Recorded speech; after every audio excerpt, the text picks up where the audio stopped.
તમે વિચારો તો તમારી જિંદગીમાં હું ન હોત તો કેવું હોત?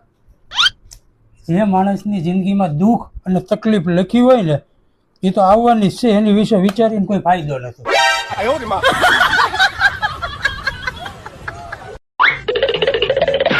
બધાય કામ આપણે કરવાના. લે ચા પી. ના હો બાપા, મારે ચા નથી પીવી. કેમ? ચા પીવું ને તો હું કાળી થઈ જાવ એટલે. અલ્યા બાપા, આખો દી ઘરે રહીને મારું લોહી પીવે હો, લાલ તો થાતી નથી. એને તો હમણાં પડ્યો નથી, આમ પીએમ થઈને નહીં.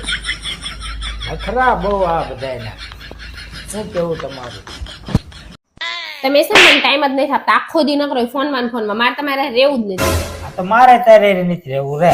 આ તો કાંઈ નહીં, આજથી છે ને આપણે બે છૂટું કરી નાખ્યું. આ તો અત્યારે જ કરી નાખી.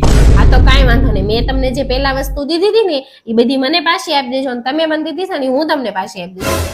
આ તો વાંધો ને, તું મારી વસ્તુ પાછી દઈશ ને? હા દઈ દઈશ. આ તો આપણે શરૂઆત છે ને રિચાર્જ થી કરવી. હા, અગાઈ ટાઈમ થી અત્યાર સુધીનું છે ને 12 લાખ નું રિચાર્જ થયું. બરોબર, કરો હિસાબ હાલો. આ ના ના, હું તો મજાક કરતી હતી. ના ના, હું સિરિયસ છું ને, હાથમાં આવ્યો. મજાક કરતી હતી હવે હું તો. તો ભલે